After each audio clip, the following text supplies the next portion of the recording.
ఇవాళ press meet పెట్టడానికి కారణం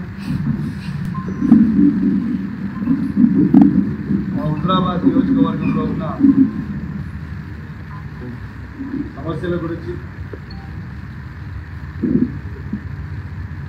హుజరాబాద్ నియోజకవర్గ ప్రజలకి అందాల్సిన అభివృద్ధి గురించి ఇలా ప్రెస్ మీట్ పెట్టడం జరిగింది. మొట్టమొదటిగా కేసీఆర్ గారు దళిత బంధు అనేది ఒకటి పైలట్ ప్రాజెక్ట్గా హుజరాబాద్లో తీసుకొని దళితులకి సాచురేషన్ మోడ్లో దళితులు బాగుపడాలని ఒక గొప్ప ఉద్దేశంతో దళిత బంధు అనే ఒక పథకం మొదలుపెట్టి సాచురేషన్ మోడ్లో ఇస్తే దాదాపు సంవత్సరంన్నర వరకు వచ్చిన తర్వాత, ఈ ప్రభుత్వం వచ్చిన తర్వాత సంవత్సరంన్నర వరకు ఆ ఫండ్స్ని ఫ్రీజ్ చేసి అనేక సార్లు మొదటి అసెంబ్లీ నుంచి పెడితే ఎన్ని సెషన్లు ఎన్నో అన్ని సెషన్లో ఈ ప్రభుత్వాన్ని మా హుజరాబాద్ నియోజకవర్గంలో ఉన్న దళితుల పక్షాన నిలదీసి ఎటు పరిస్థితుల్లో మా దళిత బంధు అనేది మా దళితులకు ఇవ్వాలని నేను అడిగితే మొన్న ఫ్రీజింగ్ ఎత్తేసి, ఆ ఫ్రీజింగ్ ఎత్తేసినాక ఇప్పుడు కూడా ఆ పేద దళితులని ఇబ్బంది పెట్టి ఇలా దళిత బంధు ఇవ్వకుండా వాళ్ళకి రెండో విడత ఇవ్వకుండా ఇబ్బంది పెడతా ఉన్నాను. నేను ఈ ప్రభుత్వాన్ని హెచ్చరిస్తా ఉన్నాను, దళితులు బాగుపడాలని ఒక గొప్ప ఉద్దేశంతో కేసీఆర్ గారు దళిత బంధు అనేది పథకం మొదలుపెట్టింది కాబట్టి దళితులు ఖచ్చితంగా దళితులకి మీరు ఇబ్బంది పెట్టకుండా ఆ దళితులకి దళిత బంధు ఇవ్వాలని నేను విజ్ఞప్తి చేస్తాను. ఇప్పుడే నేను అందరు అధికారులతో మాట్లాడినా, కలెక్టర్ గారితో మాట్లాడినా, ఆర్డీఓ గారితో మాట్లాడినా, అన్ని మండలాలు 5 మండలాల ఎంపీడీఓలతో మాట్లాడినా, 2 మున్సిపల్ కమిషనర్లతో మాట్లాడినా. హుజరాబాద్ నియోజకవర్గంలో ఉన్న దళితులని దయచేసి మీరు ఇబ్బంది పెట్టకుండా వాళ్ళ రెండో విడతని మీరు వెంటనే విడుదల చేయాలి అని ఇవాళ నేను అధికారులతో మాట్లాడడం జరిగింది. అదేవిధంగా ఇంద్రమ్మ ఇల్లు ఇదే ప్రభుత్వం, ఇదే రేవంత్ రెడ్డి గారు ఈ హుజరాబాద్ నియోజకవర్గంలో 40,000 మంది బెనిఫిషరీస్ ఉన్నారని మండలంలో ప్రెస్ మీట్ పెట్టి చెప్పడం జరిగింది. ఆ రోజు వీణవంక గ్రామంలో కొందరికి ప్రొసీడింగ్ కాపీలు ఇచ్చి వాళ్ళు ఇల్లు కట్టుకుంటున్న సమయంలో వాళ్ళ ప్రొసీడింగ్స్ క్యాన్సిల్ చేసిర్రు. ఎందుకు క్యాన్సిల్ చేసిర్రు అని నేను అడుగుతా ఉన్నాను. ఎందుకు మీరు ప్రతి ఒక్కరికి ఇల్లు ఇస్తామని చెప్పి 40,000 మందికి మీరు ఎందుకు ఇస్తారు ఎందుకు నేను అడుగుతా ఉన్నాను. అదేవిధంగా ఖచ్చితంగా మీరు హుజరాబాద్ నియోజకవర్గంలో ఉన్న ప్రతి లబ్ధిదారికి మీరు ఎవరినైతే ఆ రోజు మీరు ప్రతి గ్రామంలో గ్రామ సభలు పెట్టి మీరు ఎలిజిబుల్ అని మీ నోటితోనే మీరు ప్రతి గ్రామంలో చదివిన లిస్టు ప్రతి ఒక్కరికి కూడా మీరు ఇంద్రమ్మ ఇల్లుని ఇవ్వాలని నేను వాళ్ళ పక్షాన మిమ్మల్ని డిమాండ్ చేస్తూ ఉన్నాను. దాంతోపాటు మహిళలవే మరి ఆ 1,26,000 ఓట్లున్న మహిళలకి మీరు 2,500 రూపాయలు ఎప్పుడు ఇస్తారు అని చెప్పి నేను అడుగుతా ఉన్నాను. ఖచ్చితంగా వాళ్ళకి 2,500 రూపాయలు కూడా మీరు ఇవ్వాలని నేను డిమాండ్ చేస్తూ ఉన్నాను. మా హుజరాబాద్ నియోజకవర్గంలో ఉన్న కళ్యాణ్ లక్ష్మి చెక్కులని కేసీఆర్ గారు ఇస్తున్న 1,116 రూపాయలు మాత్రమే ఇస్తా ఉన్నారు ఈ ప్రభుత్వం. ప్రతి ఆడబిడ్డకి తులం బంగారం ఇస్తామని 100 రోజుల లోపల ఇస్తామని మీరు అడిగినరు. ఖచ్చితంగా మీరు తులం బంగారం కూడా ఇవ్వాలి అని డిమాండ్ చేస్తూ ఉన్నాను. మీ ప్రభుత్వం వచ్చినప్పటి నుంచి నా నియోజకవర్గంలో ఇచ్చిన ప్రతి కళ్యాణ్ లక్ష్మి చెక్కు, ఆ కళ్యాణ్ లక్ష్మి చెక్కు కేసీఆర్ గారు ఇచ్చిన 1,116 రూపాయలు మాత్రమే.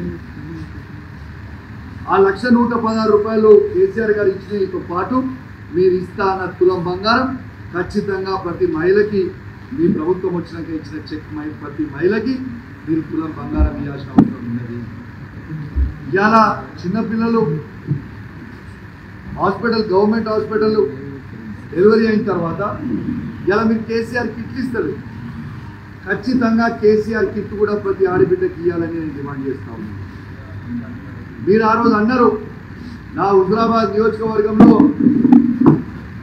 కేసీఆర్ గారి నాయకత్వంలో దాదాపు 44,000 మందికి పెన్షన్లు ఇచ్చినాం. 2,000 రూపాయలు 200 రూపాయలు ఉన్న పెన్షన్ని 2,000 రూపాయలు కేసీఆర్ గారు ఇచ్చిండ్రు.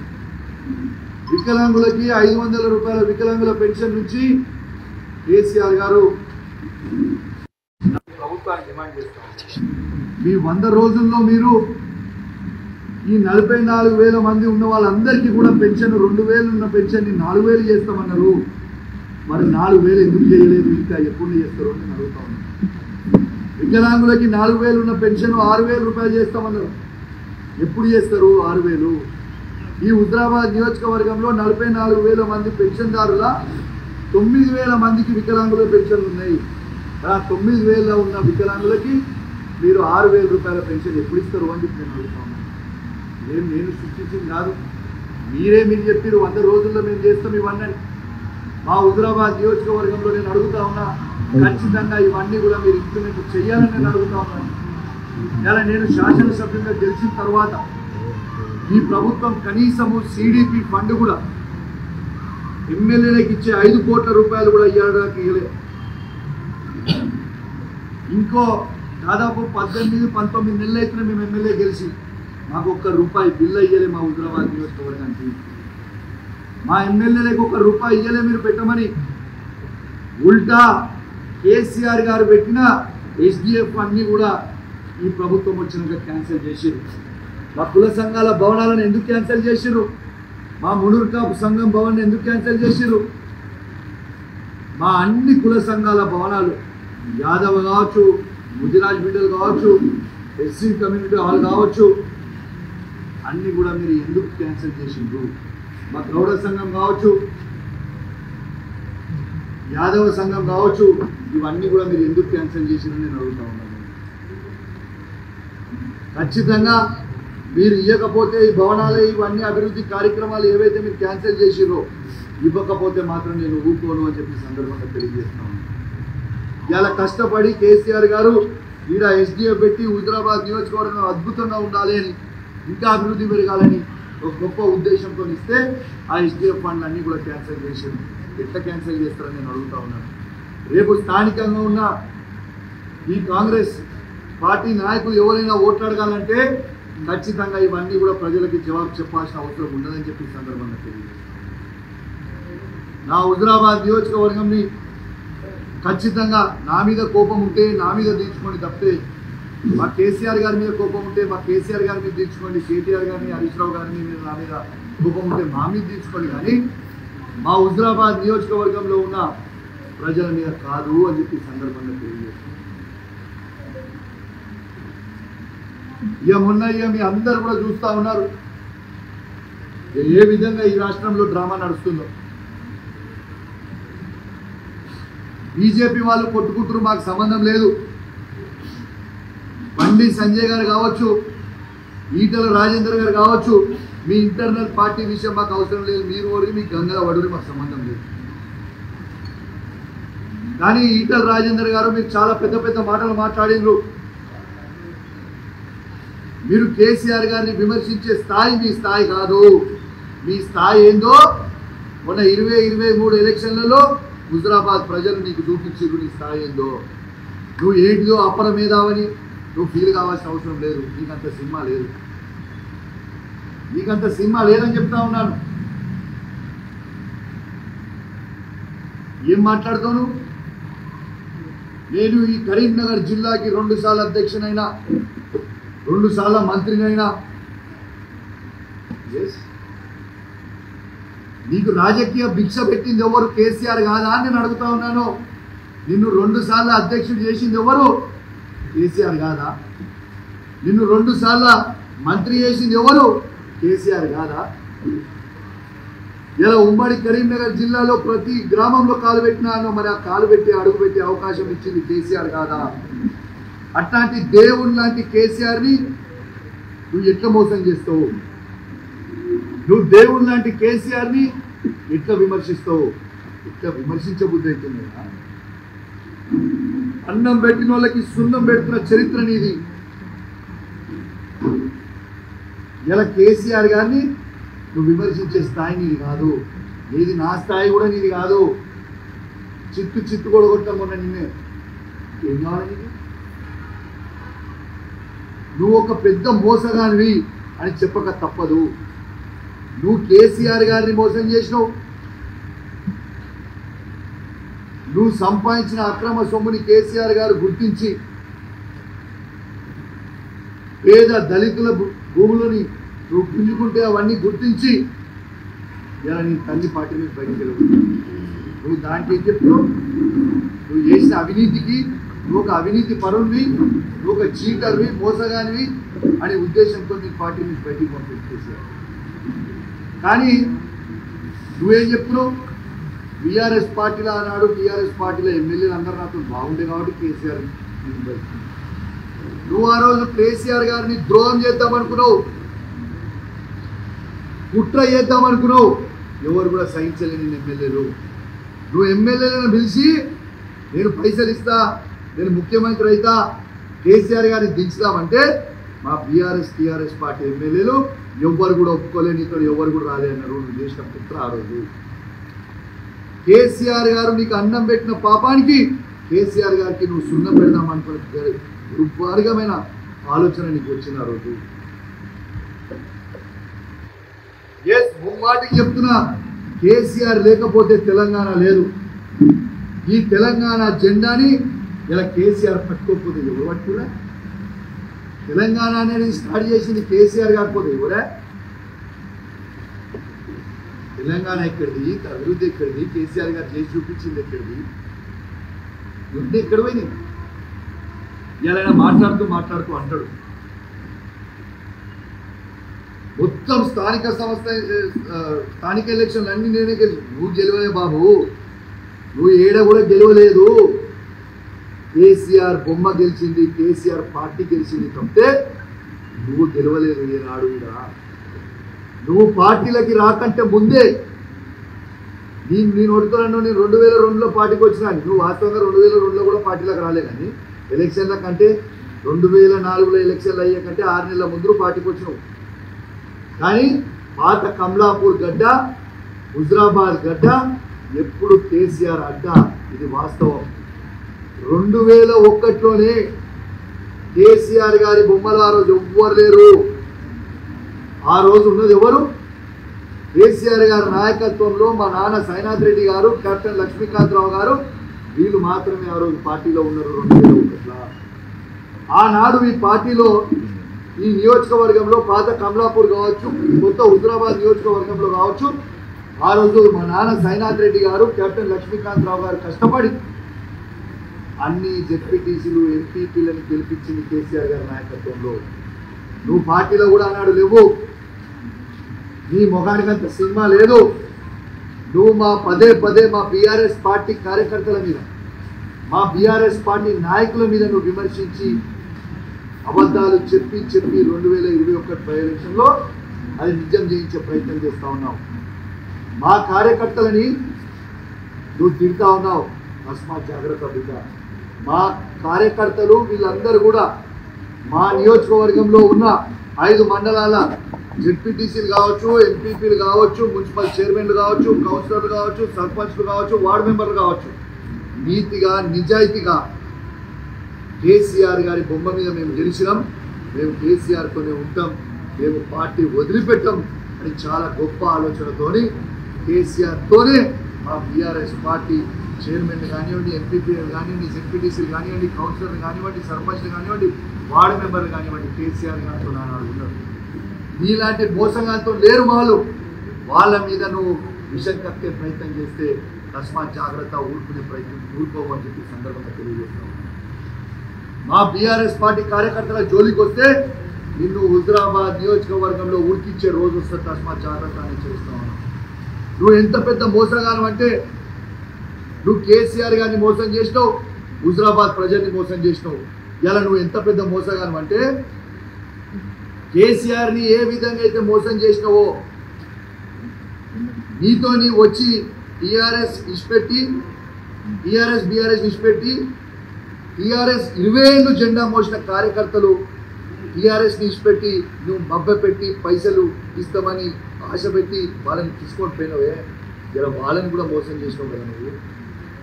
20 ఏళ్ల చరిత్ర వాళ్ళు ఉద్యమం చేసిర్రు, టీఆర్ఎస్ పార్టీ జెండా మోసిన వాళ్ళని మోసం చేసి తీసుకుపోయి నీ 2021 ఎలక్షన్ తర్వాత కనీసం ఒక్కరినన్నా నువ్వు పట్టించుకున్నావా వాళ్ళని? ఒక్కరినన్నా పట్టించుకున్నావా వాళ్ళని?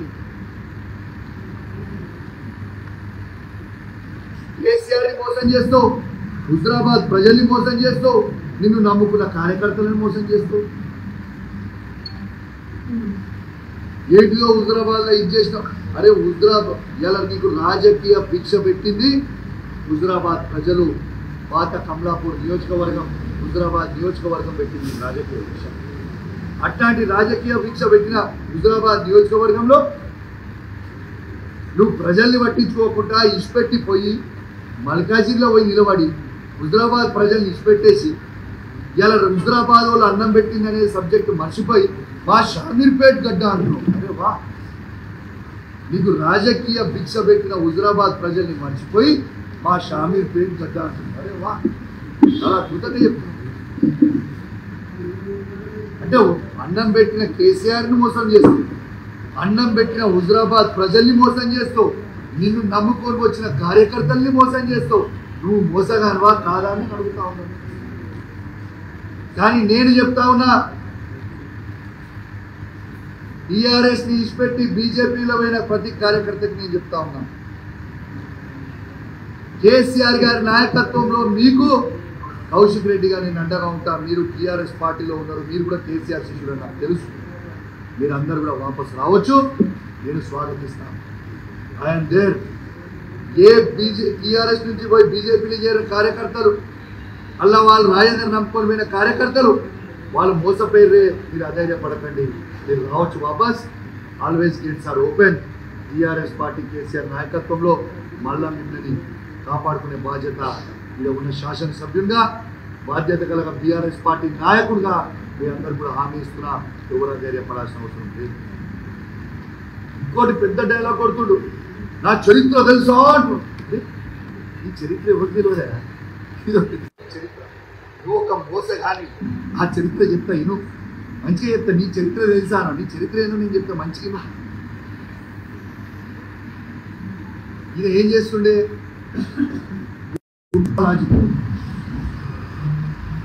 గుంట భూమి. నీ చరిత్ర ఏంది?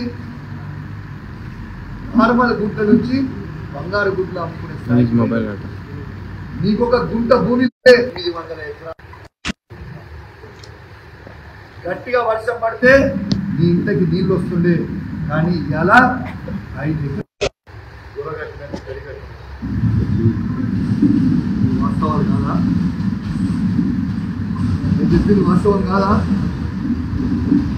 కేసీఆర్ గారు అన్నం పెడితే కేసీఆర్ గారిని మోసం చేసినాం. హుజరాబాద్ ప్రజలు ఓట్లేసి నీకు రాజకీయ భిక్ష పెడితే హుజరాబాద్ ప్రజల్ని మోసం చేసినాం. నిన్ను హుజరాబాద్ చీగొట్టింది, గజ్వేల్ చీగొట్టింది, రేపు మల్కాజిగిరి ప్రజలు కూడా చీగొట్టడానికి రెడీ ఉంటే కొత్త నాటకం చేసి మళ్ళీ హుజరాబాద్ వస్తా అని చెప్పి అబద్ధాలు చెప్పి మోసం చేసినాం. నువ్వు చేసింది ఏముంది హుజరాబాద్కి? నువ్వు చేసింది ఏంది? నువ్వు బీసీ ముసుగులో ఉన్న దొరవి, బీసీ ముసుగులో ఉన్న దొరవి. నువ్వు కేసీఆర్ని విమర్శించే స్థాయిని కాదు. మళ్ళీ ఏం మాట్లాడుతుండదంట? నేను బీసీలకి ఇది చేసిన, బీసీలకి భవన్ చేసిన. నువ్వు భవన్లు నువ్వెట్లా కడతావు? నాకు అర్థం కాదు. ముఖ్యమంత్రి కేసీఆర్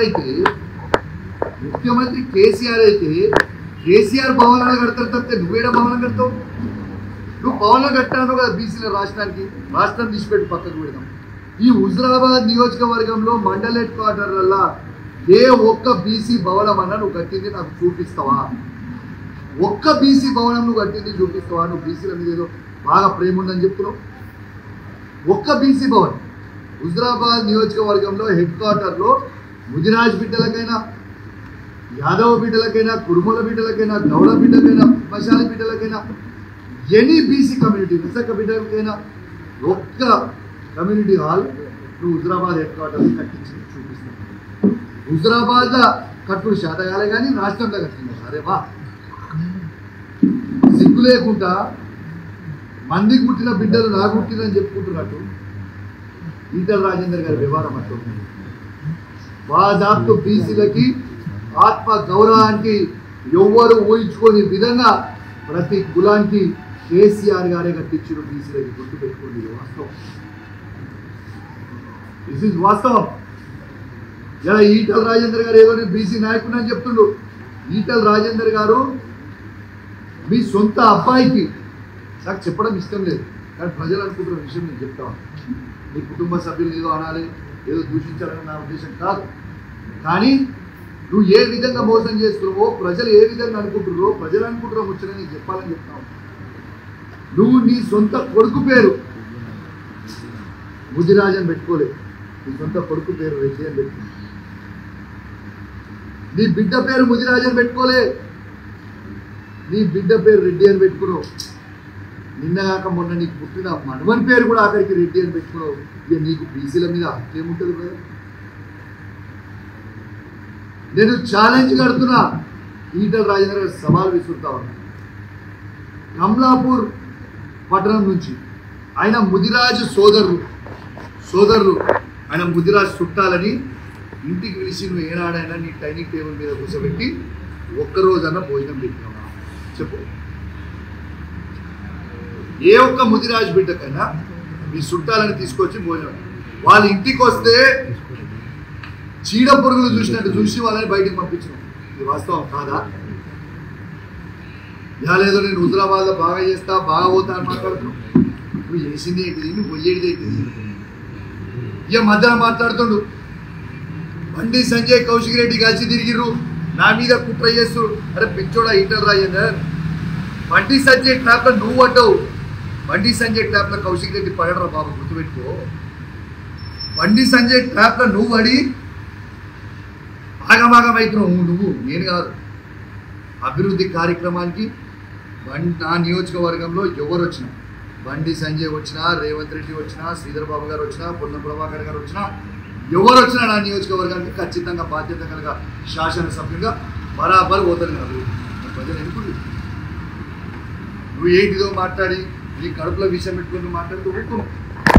మరి పక్కనున్న మానకొండూరులో కూడా కౌంపల్లి సత్యనారాయణరావు గారు, బండి సంజయ్ గారు తిరిగి, మరి చొప్పదండిలో కూడా మేడిపల్లి సత్యం, బండి సంజయ్ గారు తిరిగి. ఇది రాజకీయం కాదు, అభివృద్ధి కార్యక్రమం కోసం తిరిగి. అంటే వాళ్ళు కూడా బీజేపీలో పోతున్నారు. మరి నువ్వు నాకు చెప్పు, ఇంత పెద్ద మాటలు మాట్లాడినావు. మరి ఒక 2 days బ్యాక్ ఇగో చూడు, ఈటల రాజేందర్ గారు బట్టి విక్రమార్కతో కలిసి ఒక ప్రోగ్రామ్ అటెండ్ అయ్యాడు. బట్టి విక్రమార్క కార్లో లేదు. మరి నువ్వు కాంగ్రెస్ పార్టీ అనుకుంటున్నావు. మరి అంటే నువ్వు చేస్తున్నావు సంసారం, ఎదుటోడు చేస్తే వ్యభిచారమా? అసలు నేను ఒకటే అడుగుతున్నా. మరి ఇగో పొంగిలేటి శ్రీనివాసరెడ్డి గారు, పొన్నం ప్రభాకర్ గారు, బండి సంజయ్ గారు కార్యక్రమంలోకి వచ్చింది. మరి దీన్ని ఏమంటావు? అసలు నువ్వు ఏం మాట్లాడుతావో. ఇగో బండి సంజయ్ గారు, మేడిపల్లి సత్యం గారు, ఇవ్వండి సేమ్ మేడిపల్లి సత్యం గారు, మరి రాజేందర్ గారు, మీరు ఇవన్నింటినీ కూడా మీరు జవాబు చెప్పాల్సిన అవసరం ఉన్నది కదా. ఇవ్వండి కౌంపల్లి సత్యనారాయణ గారు, బండి సంజయ్ గారు, ఇది అభివృద్ధి కార్యక్రమం కోసం తిరిగింది. మరి ఆనాడు పొన్నం ప్రభాకర్ గారు 2009లో ఎంపీ ఉన్నప్పుడు, మీరు శాసనసభ్యులు ఉన్నప్పుడు మీ ఇద్దరు కలిసి తిరిగారు కదా. ఒకరి మీద బుద్ధేయడము, కడుపులంతా విషం పెట్టుకోవడము, ఇవన్నీ పనిచేయకూడదు. నేను ఎవ్వరు నమ్మడానికి సిద్ధంగా లేరు. ఇది ఒక్కటి మీరు గుర్తుపెట్టుకోండి. నిన్ను ఆల్రెడీ హుజరాబాద్ ప్రజలు చీగొట్టి పంపించిండ్రు, గజ్వేల్ ప్రజలు చీగొట్టి పంపించిండ్రు, మల్కాజిగిరి ప్రజలు చీగొట్టడానికి సిద్ధంగా ఉన్నారు.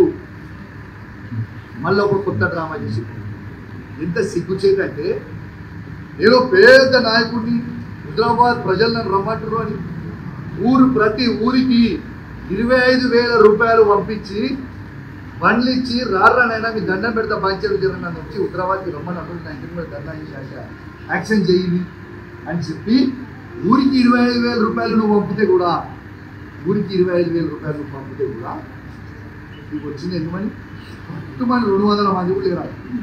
ఆ 200 మందికి ఇక్కడ కూర్చున్నంత మంది కూడా లేరు. దానికి దేవుడి మీద ఎక్కి మాట్లాడుతుంది. పట్టుమని 200 మంది లేరు. నువ్వు ఎవరు కోరుకుంటున్నావు? ఎవరు రావాలని కోరుకుంటున్నావు? నువ్వు చేసిందేంటి?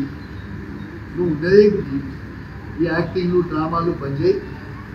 నువ్వు హుజరాబాద్ శనివేనిట నిన్ను విడిచిపెట్టుకున్నావు. నేను హుజరాబాద్ ప్రజలు ఎప్పుడో మర్చిపోయారు.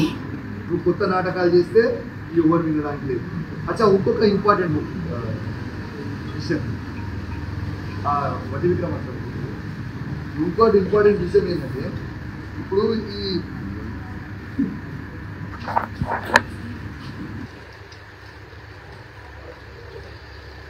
మరి నేను ఇంకొకటి కూడా అడుగుతాను. ఇలా బట్టి విక్రమార్క గారి కారులో నువ్వు కలిసి ఈ ప్రోగ్రామ్కి పోయాను. నీ అఫీషియల్ అకౌంట్లోనే నువ్వు పోస్ట్ చేసుకున్నావు. పోయినప్పుడు మరి ఇదే బట్టి విక్రమార్క గారు బీజేపీ అధ్యక్షుడైన రామచంద్రరావు గారిని, ఆయన అధ్యక్షుడైన రోజు రోహిత్ వేముల కేసులో ఆయన ఇన్వాల్వ్మెంట్ ఉంది, ఆయనకు ప్రెసిడెంట్ ఎట్లు ఇస్తారు అని బట్టి విక్రమార్క గారు ఆ రోజు విమర్శించారు.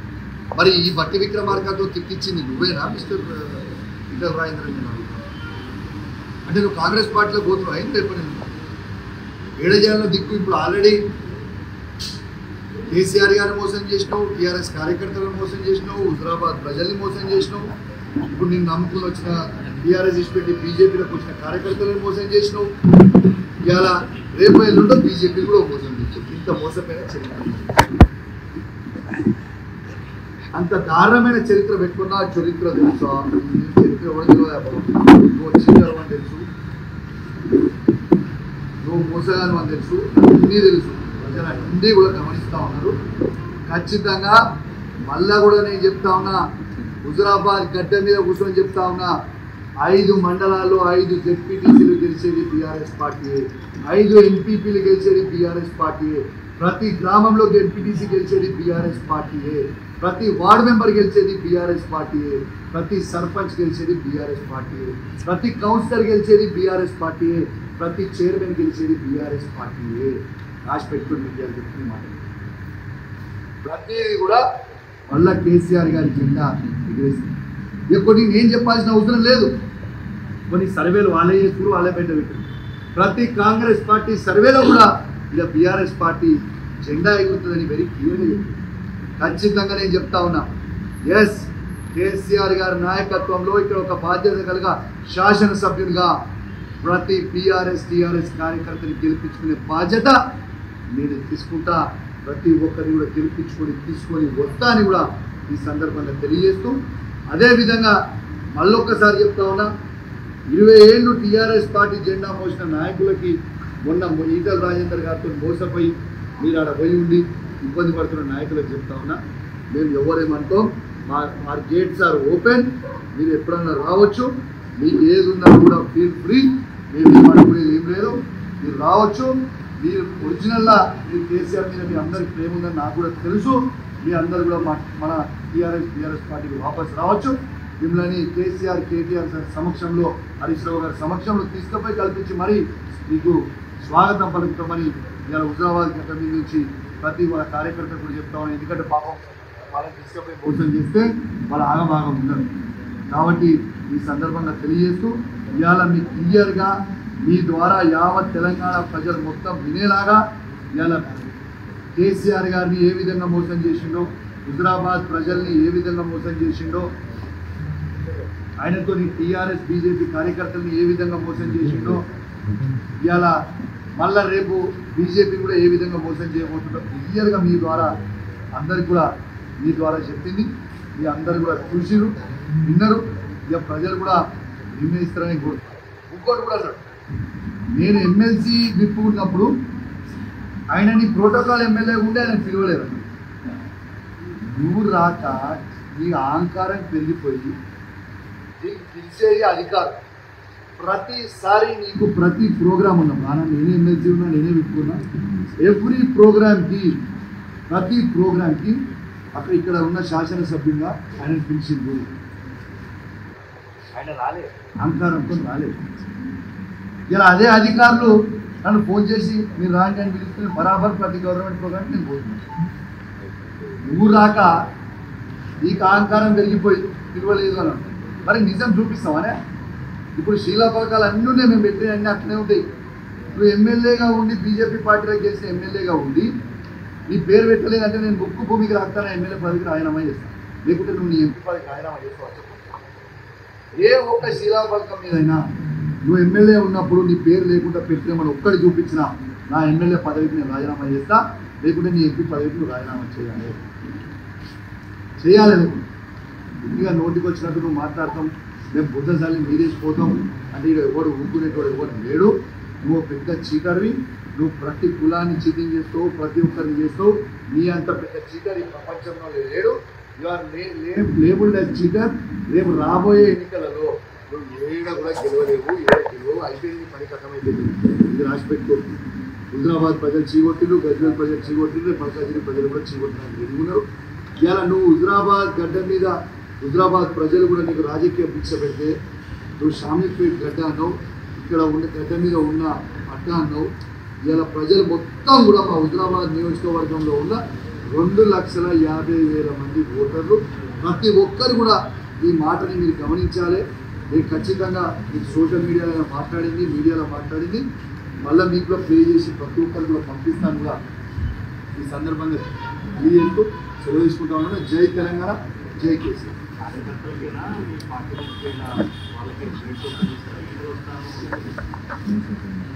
ఈటలో వస్తా అంటే ఓపెన్ చేస్తారా చేయ అనేది నా పరిధిలో విన్నాను. అది మా నాయకుడు కేసీఆర్ గారు, కేటీఆర్ గారు, హరీష్ రావు గారు డిసిషన్ తీసుకోవాల్సిన నా చేతులు జరుగుతుంది. రెండు గేట్ ఓపెన్ అని నా పరిధిలో ఏం పడుతుంది, నా పరిధి స్థాయి ఏంటంటే విన్నాను అడిగిన క్వశ్చన్ మంచి. నా పరిధి స్థాయి ఏంటి, నా నియోజకవర్గం నాకు నేను ఒక శాసనసభ. పాపం మా టీఆర్ఎస్ పార్టీ జెండా కేసీఆర్ గారి మీద ప్రేమ ఆ టీఆర్ఎస్ కార్యకర్తలకు పోయిన వాళ్ళ పిల్లలు. అప్పుడు ఈటల రాజేందర్ గారు వాళ్ళని మోసం చేసి మబ్బ పెట్టి అప్పుడు బీజేపీలో తీసుకుంటారు. పాపం ఇప్పుడు వాళ్ళు గిలగిల కొట్టుకుంటూ నిన్న మోసం చేసిన కాబట్టి వాళ్ళందరికీ కూడా ఒక బాధ్యత కలిగిన శాసనసభ్యునిగా, ఒక కేసీఆర్ గారి శిష్యునిగా వాళ్ళందరికీ కూడా నేను స్వాగతం పలుకుతూ ఉన్నాను. బలరామని చెప్పి ఏ యాంగిల్లో మేము ఒకటే టీఆర్ఎస్ కార్యకర్తలు అదే అడిగిపోతుంది. ఎందుకంటే మా జెండా మోసేది కదా 20 ఏళ్ళు మాకు ప్రేమ ఉంటుంది మా కార్యకర్తల మీద. రన్న మా 20 ఏళ్ళు మా కేసీఆర్ గారు జెండా మోసినప్పుడు మాకు కూడా ప్రేమ ఉంటుంది కదా, రమ్మని చెప్తున్నాం.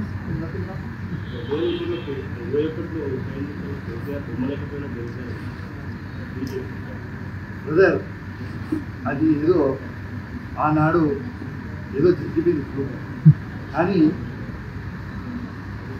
ఉన్న 2023లో అదే హుజరాబాద్ మళ్ళీ ఓడగొట్టింది.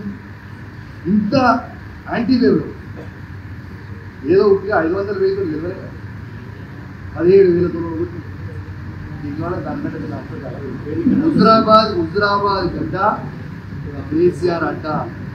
2004 నుంచి 2023 వరకు ఏ ఎలక్షన్ పెట్టినా, జనరల్ ఎలక్షన్ పెట్టినా టీఆర్ఎస్ ఎలక్షన్ పోతే పోవచ్చు.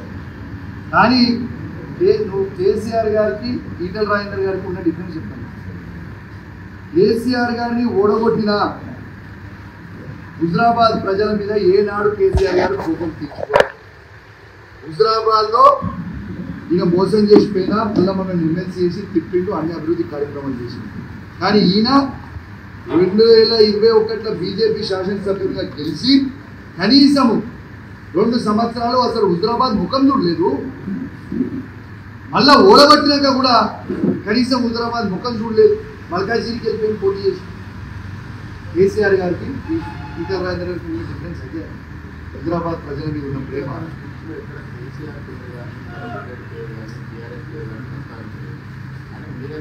భాస్కర్ గారు మీరు సరిగ్గా చూడండి ప్రెస్ మీట్.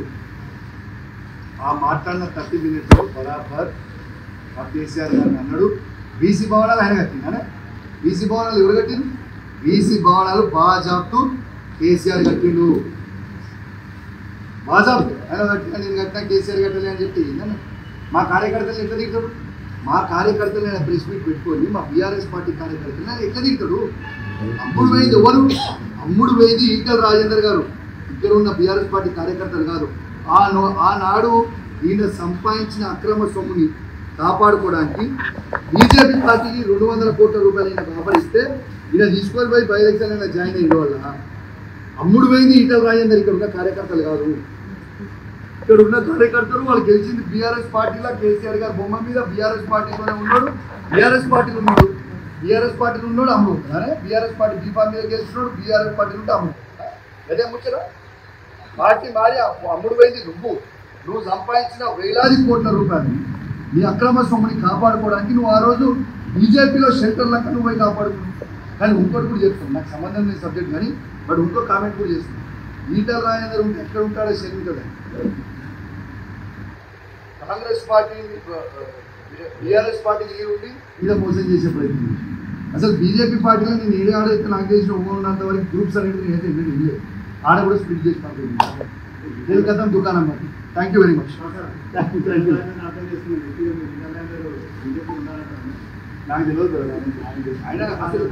ఆయన బీజేపీలో ఉండని, కాంగ్రెస్లో ఓడి, తెలంగాణ ఓడి, ఆయన రాజకీయాల కొలాప్స్.